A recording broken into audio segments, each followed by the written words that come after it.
मैं ये वक्फ तरमीमी बिल की मुखालिफत में खड़ा हुआ हूं।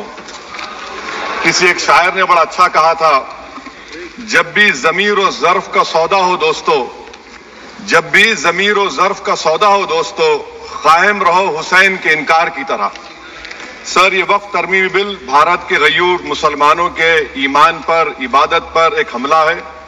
नरेंद्र मोदी की हुकूमत ने इस मुल्क की सबसे बड़ी अक़लियत के खिलाफ एक ऐलान जंग कर दिया, और ये जंग ना सिर्फ मेरे जिस्म पर है, बल्कि मेरी आज़ादी पर, मेरी समाजी और माशी मार्जिनलाइजेशन पर है, मेरी शहरियत पर है, मेरे मदरसे, मस्जिदों, खानखाहों और दरगाहों को निशाना बनाया जा रहा है। और ये हुकूमत सच्चाई को नहीं बयान कर रही है कि ये तरमीमी बिल से मुसलमानों का तहफ़्फ़ुज़, तरक्की और गुर्बत का खात्मा होगा। ये सरासर झूठ है। सर, अगर आप आइन के आर्टिकल 14 को देखेंगे तो उसमें लिखा हुआ है इक्वल प्रोटेक्शन। अब आप देख लीजिए सर कि हिंदू, सिख और जैन को और बौद्ध को उनके एंडोमेंट में तहफ़्फ़ुज़ मिलेगा, क्योंकि उनका एंडोमेंट बाय यूजर बरकरार है और उनका एडमिनिस्ट्रेशन उनके हाथ में होगा कि गैर हिंदू या गैर उनके मजहब का आदमी दान भी दे सकता है उनके लिए, और एंडोमेंट बोर्ड का तहफ़्फ़ुज़ भी मिलेगा, क्योंकि उसके ऊपर ओवरराइडिंग क्लॉज अप्लाई नहीं होगा, लिमिटेशन का कानून उस पर अप्लाई नहीं होगा। उसके बरक्स ऑपोजिट आप देख लीजिए, मुस्लिम वक्फ को वक्फ बाय यूजर निकाल दिया गया। एक मुस्लिम वक्फ की जायदाद पर कब्जा होगा, लिमिटेशन लगेगा तो जो एनक्रोचर है, जो खाबिज है, वो रातों रात मालिक बन जाएगा और एक गैर मुस्लिम वक्फ बोर्ड को एडमिनिस्टर करेगा। ये आर्टिकल 14 के इक्वल प्रोटेक्शन का वायलेशन। अब आर्टिकल 14 में सर इक्वालिटी बिफोर लॉ भी है, और उसका कैसा वायलेशन हो रहा है कि कोई आर्बिट्ररी स्टेप नहीं ले सकता और कोई भी ऑफिशियल किसी भी तरीके से गलत आर्बिट्ररी फैसला नहीं लगा। यहां पर आप एक डेजिग्नेटेड ऑफिसर को रखकर वो फैसला लेगा कि ये जायदाद वक्फ की है, गवर्नमेंट की है। क्या ये प्रिंसिपल्स ऑफ नेचुरलिज्म के खिलाफ नहीं है जिसका तकर्रुर एग्जीक्यूटिव करती है? ये हमारे theory of separation of powers Bharat के आइन का बेसिक स्ट्रक्चर का हिस्सा है। क्या इसका वायलेशन नहीं है? सर, आर्टिकल 25 का वायलेशन कैसे है कि आप मुसलमानों से वक्फ बाय यूजर छीन रहे हैं और फिर आप कर्ब कर रहे हैं वक्फ वाल औलाद को, मगर वहीं पर दूसरे धर्म के मानने वालों को उनके मजहब पर चलने की पूरी इजाजत है। लफ्ज जो आर्टिकल 25 में इस्तेमाल हुआ सर, वो इक्वली एंटाइटल्ड, यहां पर मुसलमानों के इक्वल एंटाइटल्ड नहीं हो रहा। अभी हम गृह मंत्री का, वजीर दाखिला का यहां पर उनका हमने तकरीर सुनी, यहां पर वो ये कहते हैं, वजीर दाखिला, शायद वो कटमुल्ला की जबान ना कह दे, वजीर दाखिला कहने पर वजीर दाखिला ने अपने बयान में कहा कि बोर्ड और काउंसिल जो होगा वो माने वक्फ इस्लाम से अलग है। सर, अगर ये बात सच है आपकी, तो फिर आपको ये कानून बनाने की जरूरत ही नहीं है। आप एक नॉन स्टैट्यूटरी बॉडी बना दीजिए। ये जो कानून बन रहा है ना सर, ये आर्टिकल 26 इसका सोर्स है, और आर्टिकल 26 जब इसका सोर्स है तो आर्टिकल 26 का ABCD क्या कहता है कि रिलीजियस डिनोमिनेशन को अपने मजहब के अफेयर्स खुद चलाना, मूवेबल इमूवेबल प्रॉपर्टी को लेना और एडमिनिस्टर करना। जब हिंदू धर्म को, बौद्ध धर्म को, सिखों को यह राइट दिया गया है, तो आप कैसे मुसलमानों से छीन रहे हैं? तो ये आर्टिकल 26 का ग्रेव वायलेशन है। तो सर, अब वक्फ बाय यूजर का मामला देखिए, मिनिस्टर साहब ने कहा कि एंक्रोचमेंट हो रहा है, 17,000 एंक्रोचमेंट हुए हैं। तो यही नरेंद्र मोदी की हुकूमत ने 2014 में उस वक्त के मंत्री ने एक वक्फ properties eviction of unauthorised occupants bill को इंट्रोड्यूस किया। आपने विड्रॉ कर लिया 2024 में उसको। क्यों विड्रॉ किया सर आपने? जब आप मान रहे थे कि एंक्रोचमेंट हो रहा है तो आपने बिल को विड्रॉ कर लिया। अच्छा सर, अब वक्फ बाय यूजर को आपने निकाल दिया, माने कंडीशन क्या लगाए कि अगर उसमें डिस्प्यूट होगा और गवर्नमेंट प्रॉपर्टी होगी। सर, डिस्प्यूट तो है। मिसाल के तौर पर मोहिबुल्लाह साहब जिस मस्जिद के इमाम है, पार्लियामेंट के सामने मस्जिद है सर, 123 प्रॉपर्टीज में मस्जिद है, डिस्प्यूट चल रहा है। कल कलेक्टर या डिस्ट्रिक्ट ऑफिसर बोलेगा कि भाई साहब ये गवर्नमेंट प्रॉपर्टी है, स्टिकर लगा दिया जाएगा, मस्जिद बंद, गवर्नमेंट प्रॉपर्टी हो गई, होगी ना सर? अब ये बताइए, आप जब से यहां पर पूरे बीजेपी रूलिंग पार्टी हमको ज्ञान दे रहे हैं कुछ नहीं होगा, कुछ नहीं होगा, मैं दलील के साथ बता रहा हूं आपको। ये मस्जिद दिल्ली गवर्नमेंट बोलती हमारी है, दिल्ली वक्फ बोलता हमारी है, तो सर वक्फ बाय यूजर, अगर मैं अपनी गवर्नमेंट के खिलाफ वक्फ बोर्ड वक्फ बाय यूजर इस्तेमाल नहीं करेगा तो क्या है सर? अच्छा, ये अमेंडमेंट जब हो जाएगा तो मुझे कहने दीजिए सर, सिर्फ प्राचीन मंदिरों की हिफाजत होगी, मस्जिदों की नहीं होगी। अब सर आप आ जाइए, अगर डिस्प्यूट मेरा एंशिएंट मॉन्यूमेंट से वक्फ का, एक मिसाल दे रहा हूं, दिल्ली में 172 वक्फ प्रॉपर्टीज एएसआई कंट्रोल में, मैं तो हार ही गया वो, क्योंकि मेरे पास डॉक्यूमेंट नहीं है। आप कह रहे हैं कि डॉक्यूमेंट चढ़ाओ, अगर मेरा गवर्नमेंट से डिस्प्यूट चल रहा है मैं तो क्लेम ही नहीं कर सकता, क्योंकि आप जज बनेंगे, आप ही फैसला करेंगे, और जब तक आप फैसला नहीं करते वो वक्फ की प्रॉपर्टी नहीं होगी। वो प्रोविजन डाल दिया आपने। अच्छा, अगर मेरा डिस्प्यूट एंक्रोचर से होगा सर, तो एंक्रोचर में तो आपने तो 107 को डिलीट कर दिया, आप रातों रात खाबिज को, एंक्रोचर को मालिक बना रहे हैं। सर मैं ये पूछना चाहता हूं आपके जरिए हुकूमत से, एक मुंबई में एक बहुत बड़े दौलतमंद है, खोजा बरादरी का यतीम खाना था, उन्होंने 2004 या 5 में 22 करोड़ में खरीद लिया। वो केस सुप्रीम कोर्ट में, क्या आप उनको मालिक बनाना चाहती है लिमिटेशन एक्ट अप्लाई करके? हमको बताइए, हम जानना चाह रहे हैं।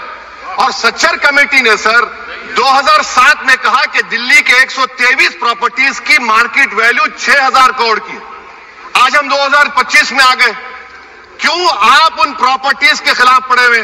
1976 में उस वक्त के वजीर आजम इंदिरा गांधी लेटर लिखा, इसको आप दे दीजिए, मगर आप उसको मानने को तैयार नहीं है। तो सर और एक जो झूठ फैलाया जा रहा है, management empowerment efficient development, sir this bill takes any management from the hands of Muslims, disempowers the waqf in comparison to any other stakeholder, takes away the efficiency of administration and hampers development.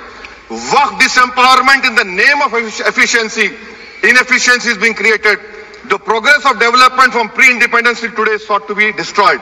Sir अभी हमारे home minister साहब ने फजल पुकाया case का जिक्र किया। Sir मैं आपसे गुजारिश करूंगा कि होम मिनिस्टर जरा अच्छे लोगों को रखकर इंफॉर्मेशन ले।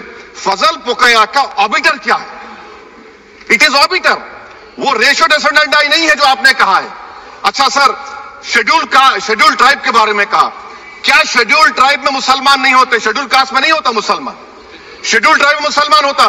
तो क्या आर्टिकल 25 मेरा चला गया, आर्टिकल 26 चला गया, आर्टिकल 14 चला गया, 15 चला गया, 29 चला गया? लक्षद्वीप का एक मुसलमान एमपी है, क्या उसको राइट नहीं है क्योंकि ट्राइबल है? क्या कह रहे हैं आप? इस ऐवान को क्यों गुमराह कर रहे हैं आप शेड्यूल ट्राइब के नाम पर? सर और एक चीज जो आपको बता रहा हूं सर, अब आप जब आर्टिकल 26 से मेरा सोर्स है, तो आप सेंट्रल वक्फ काउंसिल में 22 में से 10-11 आप नॉन मुस्लिम को बना सकते हैं। रिलीजन न्यूट्रल आपने कह दिया, और आप बनाएंगे, क्यों बनाएंगे आप? स्टेट वक्फ बोर्ड में 7 नॉन मुस्लिम होंगे और 4 मुसलमान। क्यों होंगे?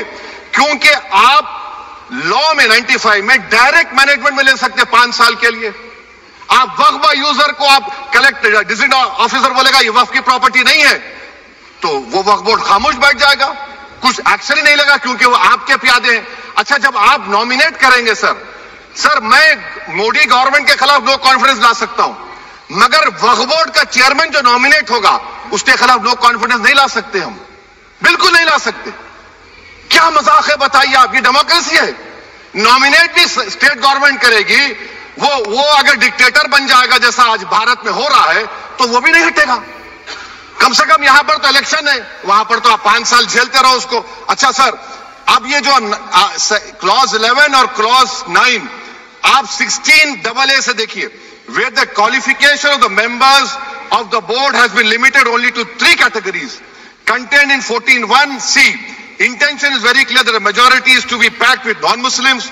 So who will defend my interests, sir? If I cannot depend on the state waqf board, central waqf council, which are going to comprise non-Muslims, this in itself is a clear violation of Article 26, 14 and 15, sir. अच्छा sir, CO पहले 95 act में था कि word मुस्लिम, आपने गायब कर दिया उसको। अरे आखिर क्यों इतनी नफरत है आपके लफ्ज मुसलमान से? अच्छा फिर क्या कह रहे हैं आप कि ये भी आर्टिकल 26 का वायलेशन है। सब जितने हिंदू धर्म के प्रॉपर्टीज हैं, सिख धर्म के हैं, बौद्ध के हैं और आपके जैन के, वहां पर उन्हीं के मजहब का ऑफिसर होगा, और कहां पर नहीं होगा? वक्फ बोर्ड में। वक्फ board is a pure religious institution, इसको समझने की जरूरत है। तो आप ये कर दे रहे हैं सर। अच्छा सर, आप देखिए, अब आप आ जाइए ये ट्राइब्यूनल पर। मुझे समझ में नहीं आया सर कि हमारे होम मिनिस्टर वजीर दाखिला ने क्या कह दिया कि 2013 का जो कानून है वो नहीं बनता तो हम नहीं लेके आते। मैं बड़े अदब के साथ उनसे पूछना चाह रहा हूं कि क्या उस वक्त राजनाथ सिंह साहब, अडवाणी साहब, हमारी लेट सुषमा स्वराज, ये बड़े बड़े नेता यहां बैठे थे? आपने यूनानिमस उस कानून को पास करवा दिया। कीर्ति आजाद थे उस वक्त, अब यहां बैठे हैं वो टीएमसी में। तो क्या आप गलत थे या वो गलत थे? हमको बता दीजिए, आप बता दीजिए। क्योंकि अगर अडवाणी आपके लिए बहुत बड़ा नेता है, मेरे लिए नहीं हो सकते, आपके लिए आपने पद्मश्री दिया उनको। मोहतरमा सुषमा स्वराज की जबरदस्त तकारीर का मैं कायल हूं, वो बैठकर उस 2013 को यूनानिमस पास कर दिए। मुझे कंफ्यूजन है कि क्या अमित शाह, नरेंद्र मोदी बड़े हैं या अडवाणी बड़े? आपके लिए आप तय कर लीजिए। अच्छा सर, आपके tribunal sir, railway Clements tribunal, NGT tribunal, income tax, वैसे 14-15 ट्राइब्यूनल है, हिंदू एंडोमेंट का ट्राइब्यूनल, सबका अपील नहीं होती, रिव्यू होता है। गृह मंत्री सरकार करिए कि नहीं, रोक दिए, रोक लगा। कैसे रोक लगाते हैं? रिव्यू और अपील में तो फर्क होता है ना सर। आप ही कह रहे हैं कि पूरे कोर्ट्स में बैकलॉग है और आप अपील कर रहे हैं। अच्छा सर, रिटायर्ड डिस्ट्रिक्ट जज 95 में सिटिंग डिस्ट्रिक्ट जज था, जो एडमिनिस्ट्रेटिव कंट्रोल था सीजीआई साहब, उसको निकाल दिए। अच्छा सर, अब आप अभी हमारे मंत्री साहब ने कहा trust, sir Shri Sai Baba trust 2004, वो ये कहता है जो ऑफिसर उसमें काम करता उसको साई बाबा का डिवोटी होने चाहिए और उसको डिक्लेरेशन लिख के देना पड़ेगा। यहां पर हो रहा तो यहां पर क्यों नहीं हो रहा? अच्छा सर, आप फिर देख लीजिए, ये आपका हो गया सर। अब अमित शाह साहब ने सेक्शन 2A के बारे में कहा और उन्हें इस बात का इकरार कर लिया कि दाऊदी बोहरा के लिए यह बनाया गया है। मगर मैं आपके जरिए से गवर्नमेंट से पूछना चाह रहा हूं, आपने तो उस प्रोवाइजो में दाऊदी बोहरा का नाम ही नहीं लिखा, आपने उनको भी थैंक यू कर दिया, उनका नाम क्यों नहीं लिखा आपने? और सर, और गवर्नमेंट क्या कर रही है? आप मुस्लिम समाज में जो बेकार किस्म के लोग हैं उनको एक रास्ता बना रहे हैं, एग्जिट दिखा रहे हैं कि तुम्हें वक्त से बचना है तो तुम्हें ट्रस्ट बना लो। ये क्या कर रहे हैं सर आप? कम से कम उन दाऊदी बोहरा को आप दे देते। अच्छा sir, clause 3V section 36 clause 18 देख लीजिए, ओरल वक्फ, ओरल अपॉइंटमेंट